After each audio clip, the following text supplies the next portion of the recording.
Okay, तो PO table का topic चल रहा है हमारा। बहुत ही पावरफुल है ये टॉपिक, जो है बहुत ही पावरफुल है एंड बहुत स्ट्रांग है ये। इससे हम डेटा को एनालाइज कर सकते हैं, डेटा को हम रीड कर सकते हैं शॉर्टली, जिसको बोलते हैं डेटा को एनालाइज करना या फिर डेटा को समराइज करना, जैसे हम बोलते हैं ना। मतलब बहुत बड़े स्टोरी में से जब आप स्टोरी सीखते हो तो वो लास्ट में मॉरल क्या है बताते हैं ना। मतलब पूरी स्टोरी का क्या मॉरल निकलता है स्टोरी में से, ऐसे मतलब सारांश जिसे बोलते हैं ना, इसका क्या सारांश है, उस तरह से। तो ये बहुत बड़ा डेटा होता है, तो उसमें से अगर आपको कुछ इम्पोर्टेंट डेटा चाहिए होता है, पर्टिकुलर डेटा, जैसे कि आप किसी कंपनी में जाओगे तो आपके पास बहुत बड़ा डेटा होगा। देखो यहाँ से हमारे पास कितना डेटा है, फर्स्ट रो से लेके हम अभी लास्ट रो तक जाते हैं। कंट्रोल बटन प्रेस करके मैं एंड वाला बटन प्रेस करती हूँ, तो देखो हम लास्ट वाले इस पे आ गए हैं, लास्ट वाले डेटा पे।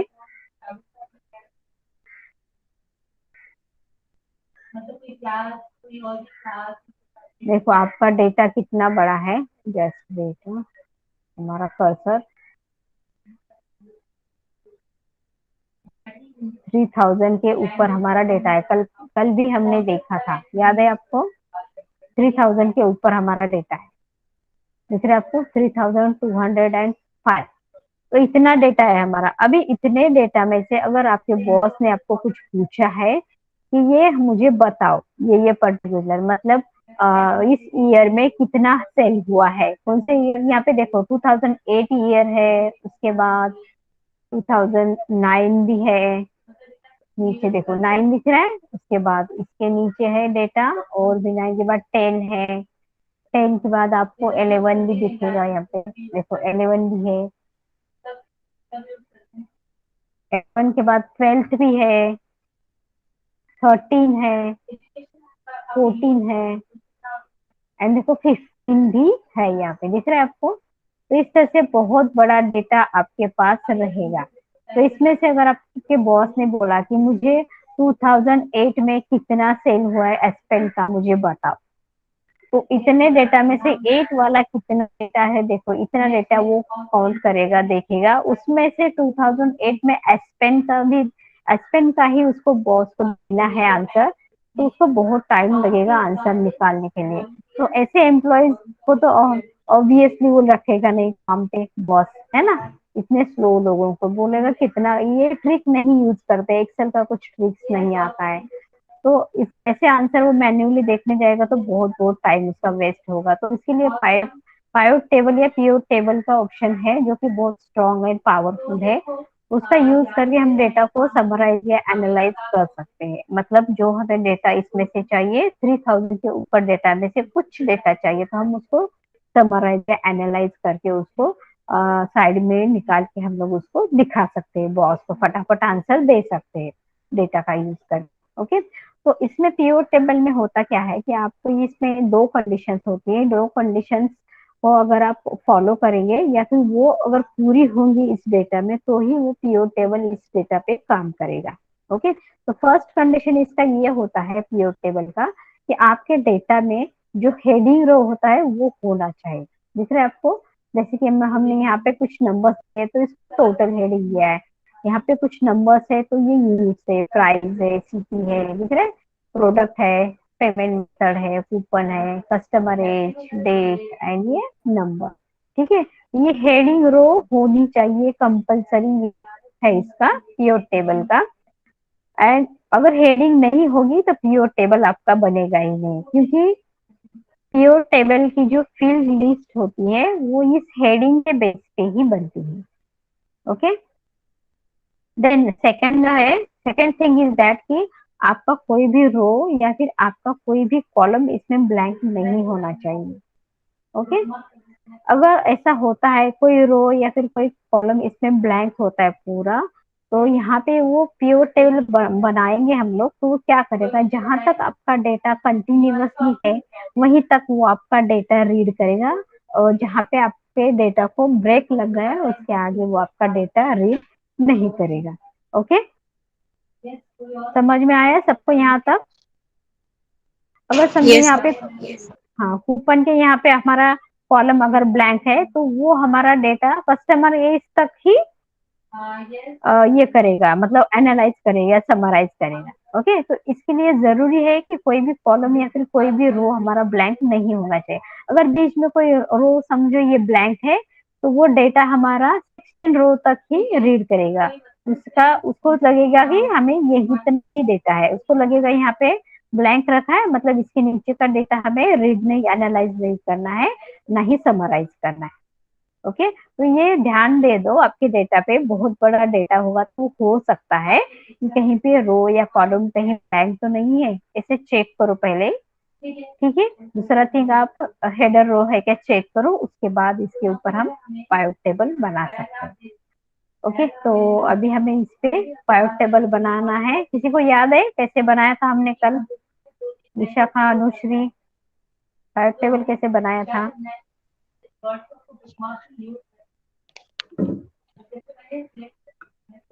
अनुश्री आठवतंय कसं बनवलं होतं आपण का नाही? डेटा कलेक्ट करून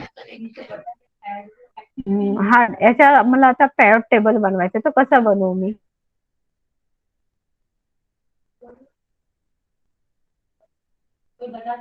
ओके ठीक है, चलो मैं बता देती हूँ।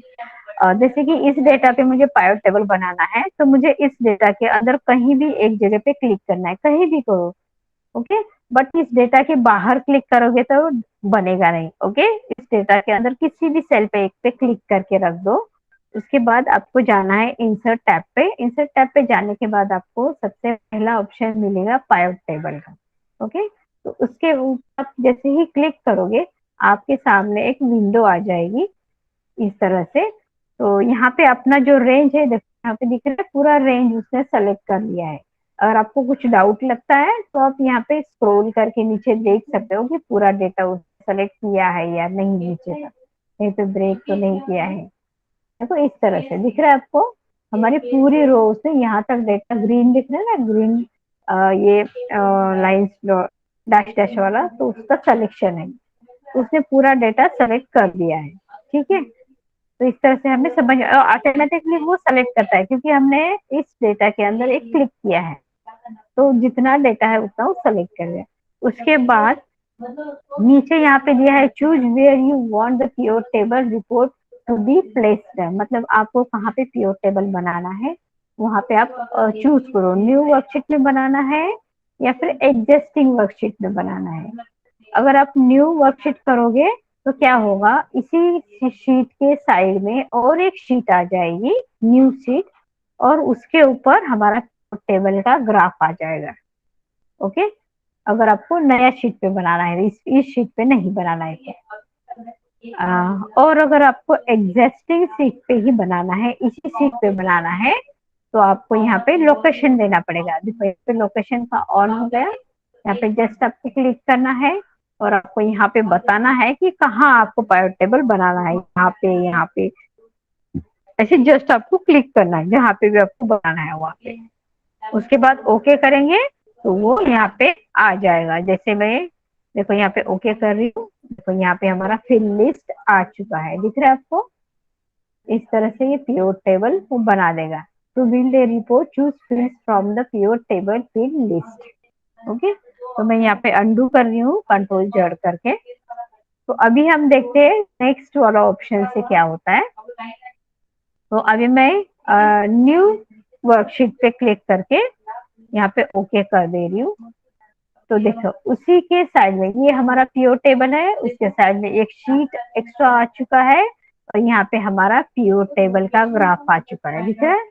यहाँ पे हमारी फील्ड लिस्ट है राइट साइड में, लेफ्ट साइड में ग्राफ दिया है, तो यहाँ पे हमारा पीओ टेबल बनेगा इस फील्ड लिस्ट का यूज करके।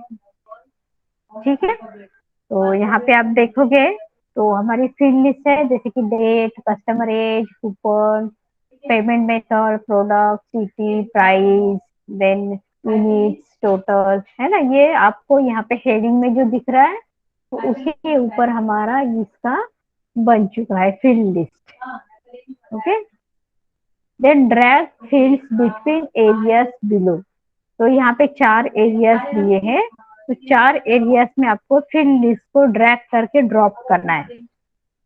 Okay, click, drag and drop, ऐसे करके यहाँ पे रोज, कॉलम्स, वैल्यूज, फिल्टर, ये 4 है। तो आप रोज में डाल सकते हो डेटा, कॉलम्स में डाल सकते हो, है ना। रोज रोज का कॉलम से कॉलम्स का रोज में डाल सकते हो, नो इश्यू।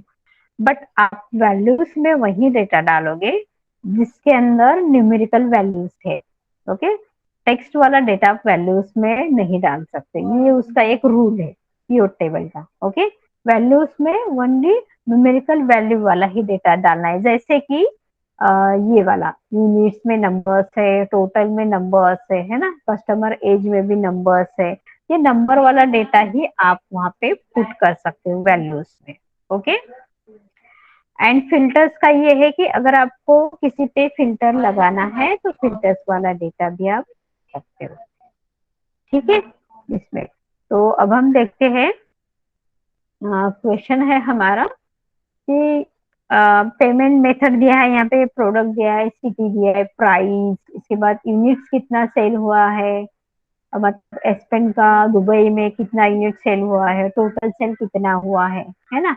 और उसके लिए पेमेंट मेथड कौन सा यूज किया है, discover, master card, visa, PayPal. Okay, इस तरह से। और फिर प्रोडक्ट्स भी बहुत सारे हैं, जैसे कि एस्पेन, कैरालोटा, यानासी, ओके, सनसेट का है।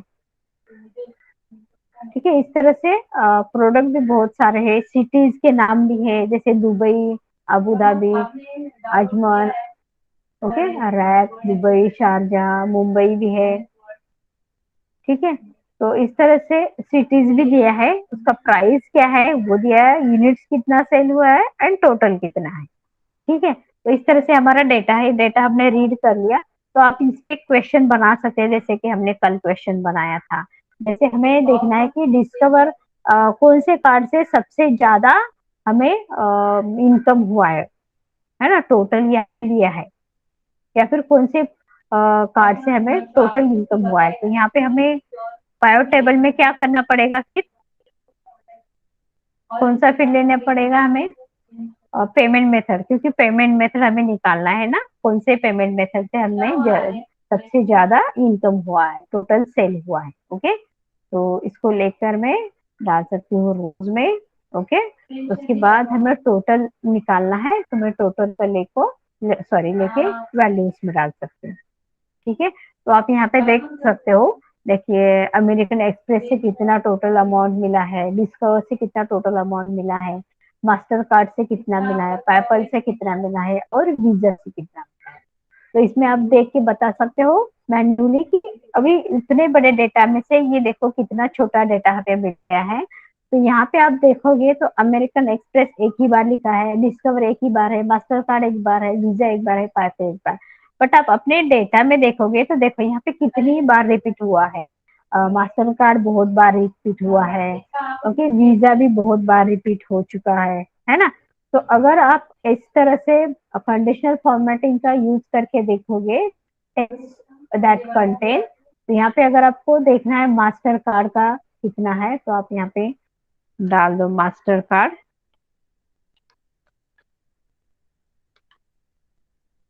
ठीक है,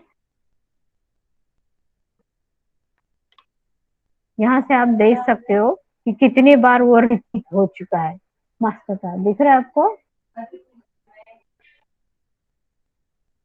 जहाँ जहाँ पे मास्टर कार्ड है वो, तो वो यहाँ पे उसने क्या किया है, 1000 बार का मास्टर कार्ड एक ही बार लिया है, 1000 बार का अमेरिकन एक्सप्रेस एक ही बार काउंट किया है, बट उसका टोटल सेल यहाँ पे बताया है।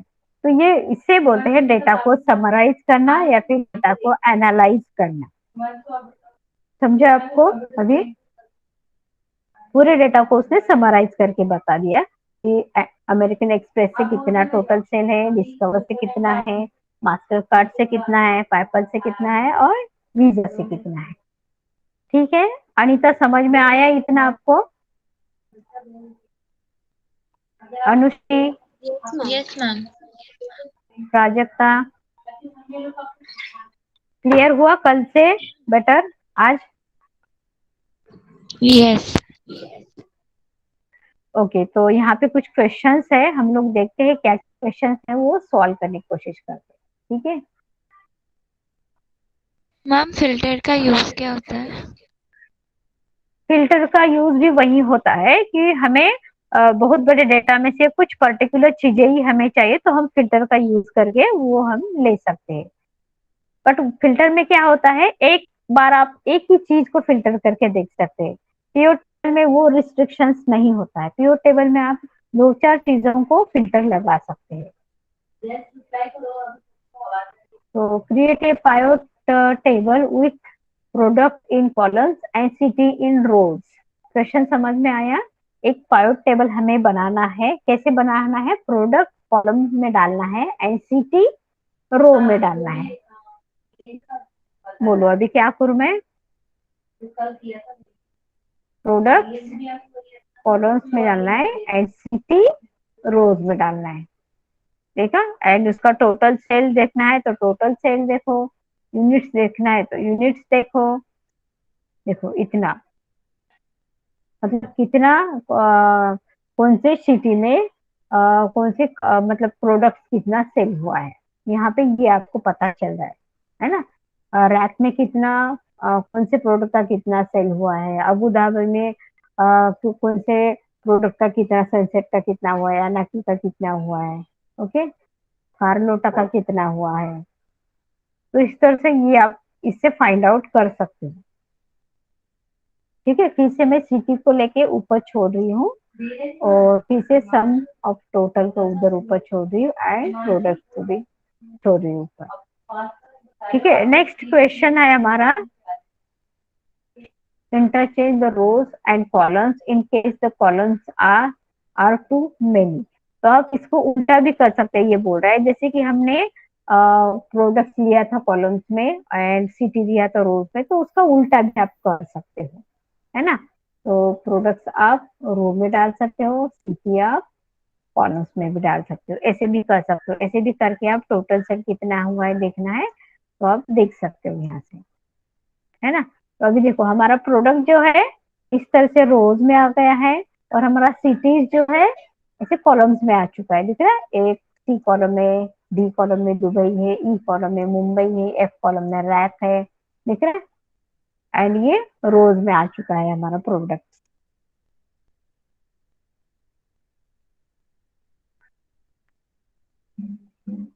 ओके। देन यहाँ पे break down product features into payment method, product and payment method, कौन से प्रोडक्ट मतलब कौन से पेमेंट मेथड से कौन सा प्रोडक्ट लिया गया है। तो आप ये भी कर सकते हो, प्रोडक्ट्स को कहीं भी डालो, आप कॉलम्स में डालना है तो कॉलम्स में डालो, पेमेंट मेथड को आप यहाँ पे डालो, ठीक है। और कितना सेल हुआ है, कितना यूनिट सेल हुआ है, तो आप वो देखना है तो यूनिट्स भी यहाँ से डाल सकते हो। देखो यहाँ पे डिस्कवर से एस्पेन का कितना सेल हुआ है, इंडियन एक्सप्रेस से कितना सेल हुआ है, सनसेट का या ना कि ग्रैंड होटल, डिलीकेट का, कार्लोटा का, है ना। तो ये कौन से कार्ड से ज्यादा कौन सा प्रोडक्ट सेल हुआ है, इसका अगर आपको सर्च करना है तो इस तरह से आप टेबल का यूज करके मिनटों में इसका आंसर आप सामने वाले को दे सकते हो। कोई भी क्वेश्चन हो उसका, तो उसने पूछा अगर मुझे दुबई में कितना सेल हुआ है, तो वो आप दिखा सकते हो उनको, है ना। दुबई में कितना सेल हुआ है तो वो भी आप उसको बता सकते हो कि दुबई सिटी में कितना सेल हुआ है। तो दुबई सिटी को आपको क्या करना पड़ेगा, फिर फिल्टर्स में डालना पड़ेगा। और दुबई सिटी में कौन सा प्रोडक्ट आपको देखना है, दुबई देखना है या फिर और कोई सिटी देखना है, तो आप यहाँ से सेलेक्ट करके देख सकते हो। देखो दुबई सिटी में इतने कार्ड से इतना प्रोडक्ट सेल हुआ है, ओनली दुबई का है, ओके, ओनली दुबई का। या फिर आप दुबई की जगह पे कोई और सिटी का भी देख सकते हो, जैसे कि हमें मुंबई का देखना है, ओके, एंड ओके कर दें। तो मुंबई में देखो बेबी डॉल का सेल हुआ है मुंबई में, और मुंबई में अमेरिकन एक्सप्रेस से कार्ड से भी हुआ है, मास्टर कार्ड से हुआ है, पेपल से भी हुआ है।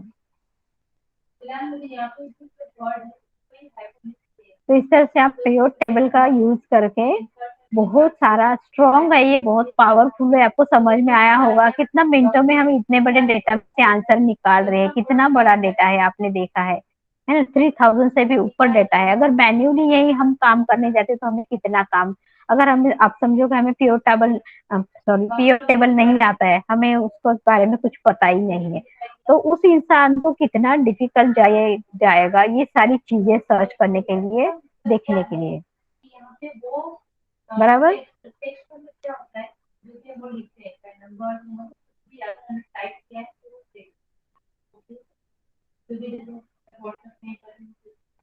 अनुश्री समजते का नाही तुला?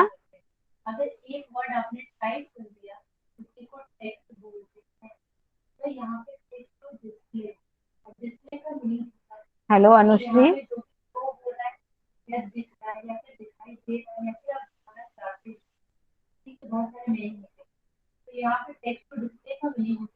अनुश्री लेफ्ट झाली का?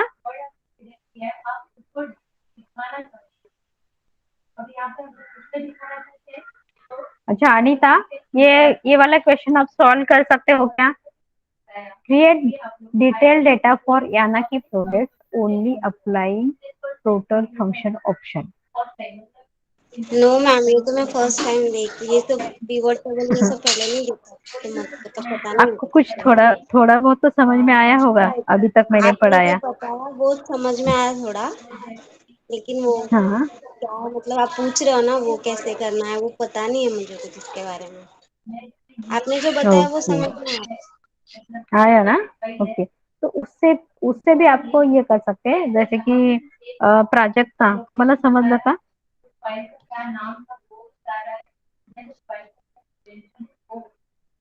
हेलो प्राजक्ता। हो मॅम थोडंफार. ओके, हा कोणी सॉल्व करू शकतं का? क्रिएट डिटेल्स डेटा फॉर यानाकी product only applying total function option. मतलब हमें यानाकी का टोटल कितना सेल हुआ है ये निकालना है, ओनली यानाकी का। तो क्या करना पड़ेगा पहले मुझे बताओ, कौन सा ले लूं मैं, कहाँ पे डालूं? यानाकी किस में आएगा? यानाकी ओके, कस्टमर एज में आएगा, कूपन में, पेमेंट मेथड, प्रोडक्ट, सिटी, किस में आएगा यानाकी? क्या है यानाकी? हमारा पेमेंट मेथड है या फिर प्रोडक्ट है या फिर क्या है, सिटी है?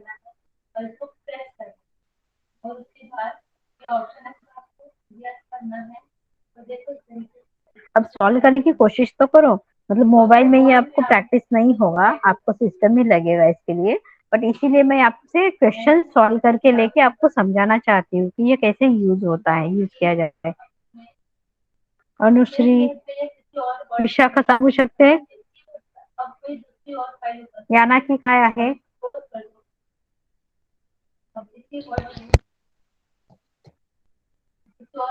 हाँ अनुश्री,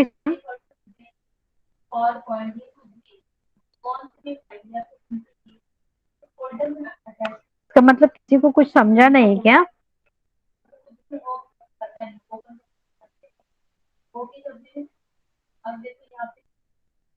प्राजक्ता, हेलो प्राजक्ता,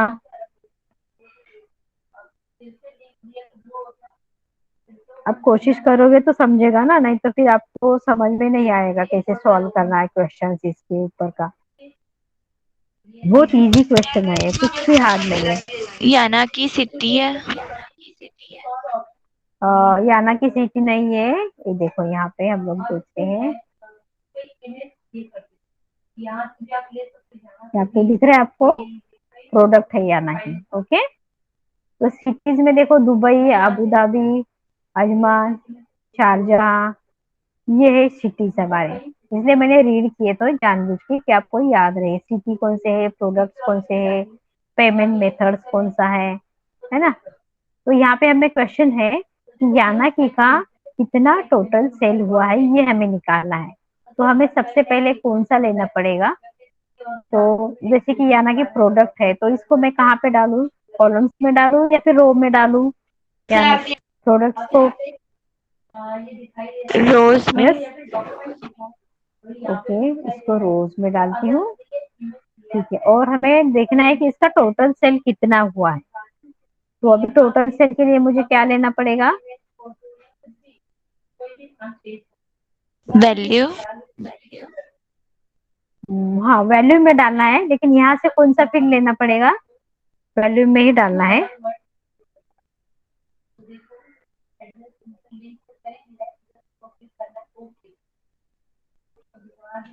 हमें टोटल सेल ही देखना है ना, तो टोटल से ही आएगा ना वो, बराबर। तो टोटल को लेके हमें वैल्यूज में डालना है, क्योंकि न्यूमेरिकल डेटा हमेशा वैल्यूज में जाएगा। ओके, तो देखो यहाँ पे दिख रहा है आपको, तो यानाकी का आप यहाँ से देख सकते हो कि टोटल सेल कितना हुआ है, टोटल अमाउंट कितना सेल हुआ है एक एक प्रोडक्ट का, हर एक प्रोडक्ट का यहाँ पे दिया है। ओके, या फिर आप इस तरह से भी यहाँ से भी देख सकते हो, जैसे कि यानाकी पे क्लिक कर दिया एंड ओके कर दिया। देखो ऐसे भी फिल्टर लगा के भी आप देख सकते हो, ऑटोमेटिकली यहाँ पे फिल्टर हो जाता है। ओके, अगर यहाँ पे अगर इस तरह से आप नहीं देख पाओगे तो आपको मैन्युअली जाना होगा। तो आप यहाँ पे जहां जहां यानाकी दिख रहा है आपको कंट्रोल दबा के वो आपको सेलेक्ट करना पड़ेगा, यानाकी जहाँ पे भी है, और फिर यहाँ पे जाके आपको ये देखना पड़ेगा कि कितना है यानाकी का। जैसे कि यहाँ पे 4 काउंट दिखा रहा है, यहाँ पे जाते हैं हम लोग तो ये ऑफलाइन सीट में नहीं दिखा रहा है, तो ये टोटल मतलब कितनी बार ये हमने सेलेक्ट किया वो बता रहे हैं, सम बता रहा है, सम। ठीक है, तो अगर आप गूगल शीट पे जाते हो तो यहाँ पे एक ऑप्शन होता है जहाँ पे आपको जितना भी सेल सेलेक्ट किया उसका एवरेज, सम, परसेंटेज सब कुछ दिखाई देता है। ये ऑफलाइन है, इसमें नहीं होता है। ठीक है, इतना समझे आपको फिर? तो आप किसी भी प्रोडक्ट का यहाँ से आप देख सकते हो सेल कितना हुआ है, क्या हुआ है प्रोडक्ट का। ठीक है, तो अभी मुझे क्या करना है कि 2010 में मुझे देखना है कि मास्टर कार्ड से कितना सेल हुआ है 2010 में मास्टर कार्ड से। तो मुझे क्या करना पड़ेगा अभी? कॉलम्स यूज करना है। कॉलम्स यूज करना है, तो 2010 का मुझे सर्च करना है, तो मुझे कॉलम्स में क्या डालना है मुझे फिर?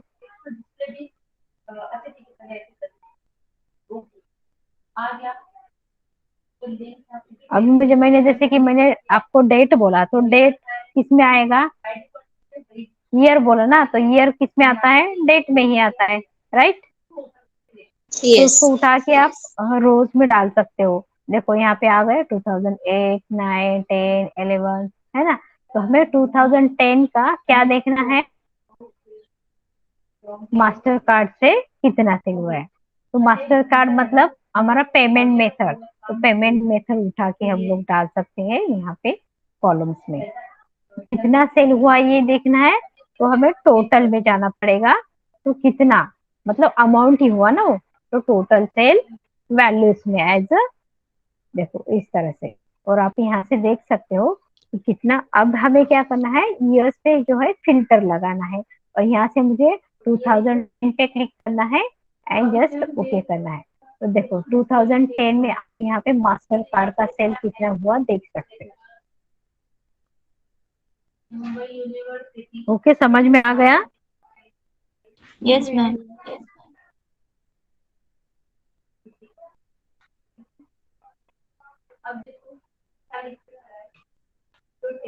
और यहाँ पर ये जो फील्ड दिख रहा है आपको राइट साइड में, वो गायब हो रहा है। जैसे मैं बाहर क्लिक कर रही हूँ वो गायब होगा, जैसे मैं अंदर क्लिक करूंगी वो आ जाएगा इस तरह से।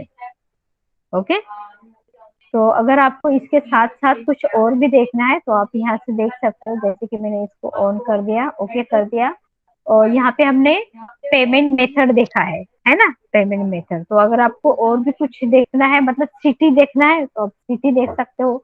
मतलब किसी पर्टिकुलर सिटी में आपको देखना है कि कितना सेल हुआ है 2010 में, तो सिटी को आपको लेके उसमें डालना पड़ेगा।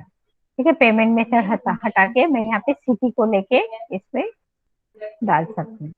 तो इसमें से आप लोग देख सकते हो कि किसमें कितना सेल हुआ है।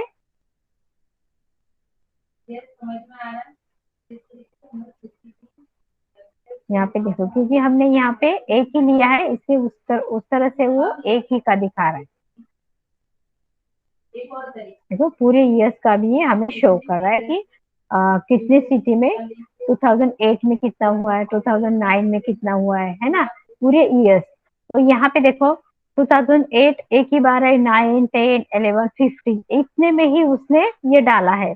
बट यहाँ पे देखो 2008 कहाँ तक है, यहाँ से लेके आप देखेंगे तो 2008 देखो, अभी नीचे भी है, नीचे भी है।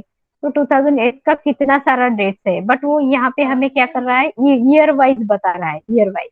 अगर आपको ईयर वाइज नहीं देखना है तो आप यहाँ पे क्लिक करके उसको और भी दूसरा ये करके क्वार्टर वाइज देख सकते हैं। दिख रहा है आपको यहाँ पे quarter wise, Q1, Q2, Q3, Q4, quarter wise भी वो दिखा रहा है आपको। क्वार्टर वाइज मतलब कैसे होगा, 3 मंथ का क्वार्टर होता है ना, तो ऐसे 3 मंथ का वो क्वार्टर वाइज भी दिखा रहा है। इस क्वार्टर में इतना सेल हुआ, उस क्वार्टर में उतना सेल हुआ। नहीं तो आप फिर से यहाँ पे क्लिक कर दो, वो हट जाएगा। तो यहाँ पे सिंबल पे, ठीक है, तो इसका यूज आप कर सकते हैं। तो एक टाइप का ये फिल्टर ही होता है। तो उसके बाद और कुछ हम एक देखते हैं, अभी थोड़ा सा डिफिकल्ट देती हूँ मैं, आप कोशिश नहीं करिए कौन सा क्वेश्चन सॉल्व करने का।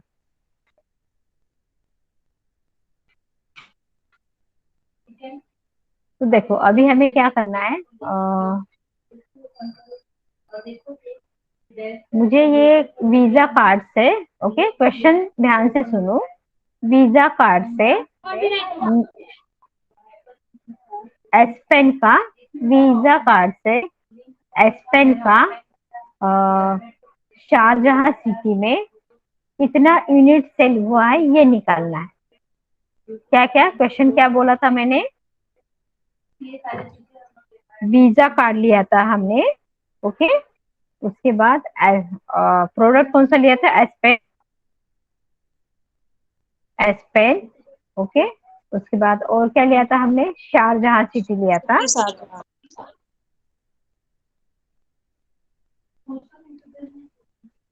ठीक है। और क्या कितना यूनिट सेल हुआ ये हमने बोला था, है ना, टोटल ले सकते हो या यूनिट से ले सकते हो, है ना। ठीक है, तो कैसे करेंगे हम लोग ये कैसे कर सकते हैं।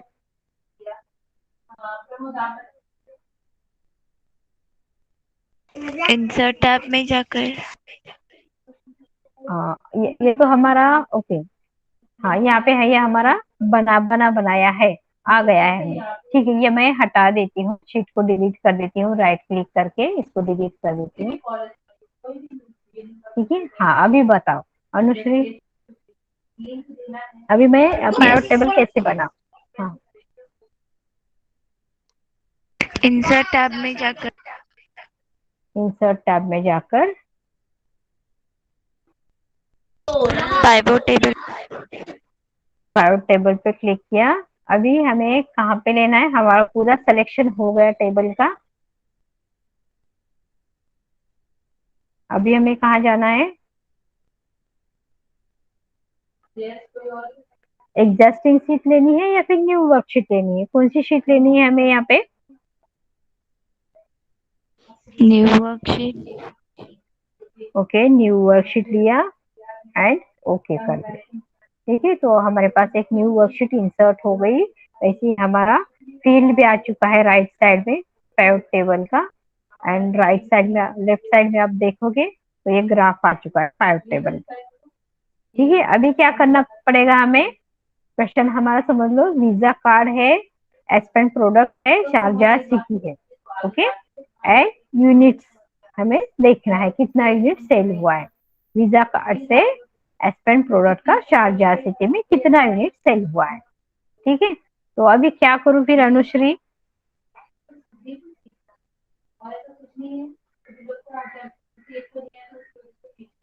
Payment method, product and city select करना है। हाँ तो पेमेंट मेथड को मैं कहाँ पे डालूं, या फिर कौन सा पहले लूं, सिटी लूं, पेमेंट मेथड लूं या फिर प्रोडक्ट लूं। पेमेंट मेथड और रो में। अच्छा पेमेंट मेथड रो में डालू ना, ओके रो में डाल दिया। अब और आगे क्या करना है, प्रोडक्ट्स कॉलम में, यस प्रोडक्ट कॉलम में, और पेमेंट मेथड यूनिट्स हुआ वैल्यू प्रोडक्ट, में, ओके, यूनिट हमारा वैलिड में राइट है। अभी हमारा ओनली सिटी बाकी है ना, शारजा। तो सिटी को कहाँ डालू?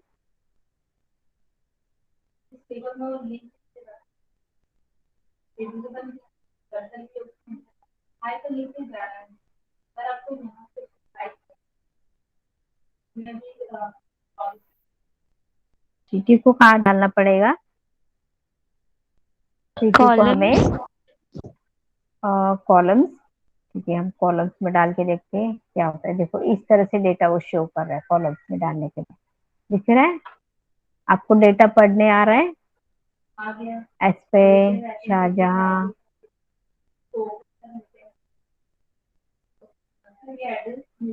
ये डेटा बहुत खिचड़ी लग रहा है ना? तो हम क्या करते हैं, सिटी को उठा के फिल्टर्स में डाल देते। ठीक है, तो अभी देखो हमारा कौन सा देखना था, क्वेश्चन का था वीजा एस्पेन शारजहां। ओके, शारजहां सिटी में एस्पेन प्रोडक्ट्स का वीजा कार्ड से कितना यूनिट सेल हुआ है। ठीक है, तो अब हम क्या करते हैं, यहाँ पे फिल्टर्स लगा देते हैं। तो हमें वीजा का देखना है, ठीक है, तो हम यहाँ पे वीजा करेंगे, ओके करेंगे। वीजा कार्ड का मिल गया हमें, यहाँ से हमें जाते हैं तो यहाँ पे हमें कौन सा प्रोडक्ट का देखना है, सॉरी कौन सा प्रोडक्ट का देखना है यहाँ पे,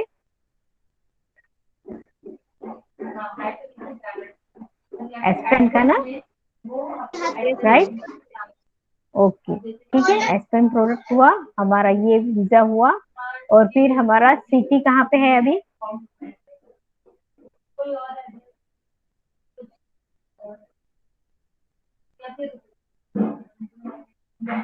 यहाँ पे जाके आप सिटी सेलेक्ट कर सकते हो। ठीक है, सेलेक्ट मल्टीपल ऑप्शन पे जाना है, फिर ऑल को ऑफ करना है। तो यहाँ पे हमें शारजहां पे क्लिक करना है, ओके करना है। दिख रहा है आपको अभी? दिखा? Yes शारजहां ma'am. सिटी में ऊपर शारजहां सिटी है, वीजा कार्ड है, ओके, एंड एस्पेन का प्रोडक्ट है। तो उसका 188 सेल हो चुका है। ठीक है, तो इस तरह से आप डेटा को समराइज करके, एनालाइज करके देख सकते हो।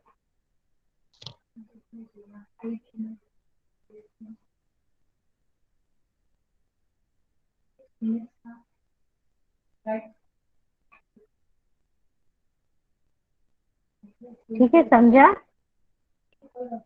तो अब इस पे हम ठीक है, कल मैं आपको स्लाइसर्स के बारे में बता देती हूँ। ठीक है, स्लाइसर्स क्या होता है ये हम कल देखेंगे इसके ऊपर। आज का रिकॉर्डिंग स्टॉप